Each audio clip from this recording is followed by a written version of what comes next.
जय भीम, जय मायम। मैं आज बहुत ही गर्व से कहता हूं कि मैं ऑल इंडिया मजलिस इत्तेहादुल मुस्लिमीन का कार्यकर्ता हूं, क्योंकि मेरे भाइयों, जिस तरह से पार्लियामेंट में अमित शाह जी द्वारा जो बाबा साहेब अंबेडकर के लिए जो गंदी हरकत करते हुए उन्होंने जो टिप्पणी कही, मैं आज भी अमित शाह जी क्यों कह रहा हूं, क्योंकि उनकी पदवी का हम इज्जत करते हैं। अगर वो अमित शाह तू अगर होम मंत्री नहीं रहता था तो हमारे अल्फाज तेरे लिए कुछ अलग रहते थे।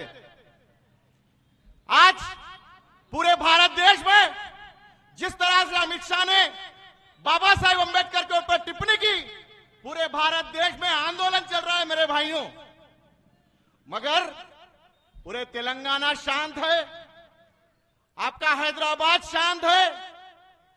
मैं इसीलिए गर्व से कहता हूं कि मैं मजलिस का कार्यकर्ता हूं। हैदराबाद में कोई माइका लाल आगे नहीं निकला इसका विरोध करने के लिए। आज बैरिस्टर असदुद्दीन ओवैसी साहब के हिदायत के ऊपर मेरे एमएलए माजिद हुसैन साहब ने इतना बड़ा मंच लगाकर आज भारतीय जनता पार्टी को ये चेतावनी दे रहे हैं, अगर तुम बाबा साहेब अंबेडकर के लिए कुछ कहोगे तो हैदराबाद क्या, हिंदुस्तान का कोई दलित और मुसलमान खामोश नहीं बैठने वाला।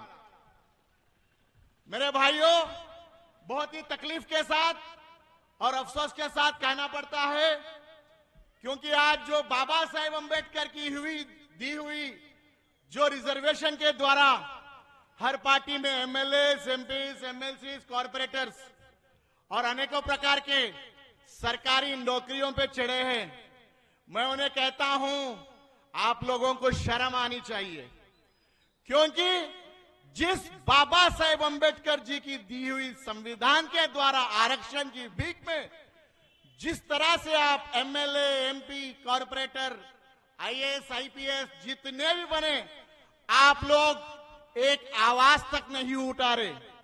क्यों? आपका खून मर गया क्या? कब तक गुलामी की जिंदगी जियोगे? भगवान अल्लाह जीसस एक ही जिंदगी दिया, गुलामी की जिंदगी मत जियो मेरे भाइयों।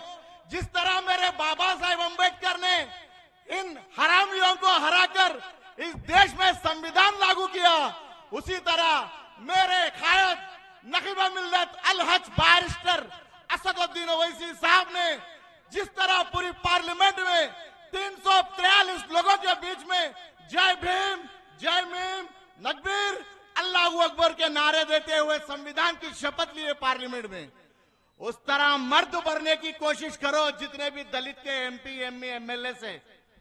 क्यों बुज़दिलों की जिंदगी जी रहे हो? और मैं कहना चाहता हूं, भारतीय जनता पार्टी के कार्यकर्ता, एमएलए और एमपी जो मेरे समाज के हैं, आप इस तरह छुप बैठे तो नहीं चलता बाबा। जिस संविधान के ऊपर आप लोग एमएलए, एमपी बने, आप लोग का इस्तीफा दियो, इस्तीफा देके तुम्हारे अमित शाह का गवर्नमेंट गिराओ। तुमने तो तुम्हारा बाप आता, हमारा भारत देश में संविधान हमेशा रहता बोल के चेतावनी दियो, वार्निंग दियो। कब तक गुलामी की जिंदगी करोगे? आज बीजेपी का एक एमएलए बोलता गलीज दलित, और एक जगह जहां पे उत्तर प्रदेश, मध्य प्रदेश, गुजरात, जहां पे भारतीय जनता पार्टी की सरकार है, आज भी दलित और मुसलमानों को इतनी क्रूरल से सताया जाता है। कहां पे हैं आप लोग? एक भी आवाज नहीं उठती। जब भी दलित और मुसलमानों पे किसी भी तरह का जुल्म छिड़ता है तो पार्लियामेंट में हो या कोई मीटिंग में हो, एक ही आवाज उठती, वो है मेरे कायद बैरिस्टर असदुद्दीन ओवैसी साहब की। मैं इस तरह से सभी भाई बंधुओं से निवेदन करता हूं, ऑल इंडिया मजलिस इत्तेहादुल मुस्लिमीन आज जो ये मंच खड़ा किया है, अमित शाह जी आपकी कुर्सी हिल जाएंगी, क्योंकि हैदराबाद से दलित और मुसलमानों की गूंज शुरू हो चुकी है। आप क्षमा मांगिए, भारत देश से क्षमा मांगिए, क्योंकि अंबेडकर यानी भारत देश बोले तो अंबेडकर। इसी के साथ मेरा ये स्पीच खत्म करता हूं। जय भीम, जय एमआयएम असा साफ जिंदाबाद, एमआयएम जिंदाबाद. साई कुमारांना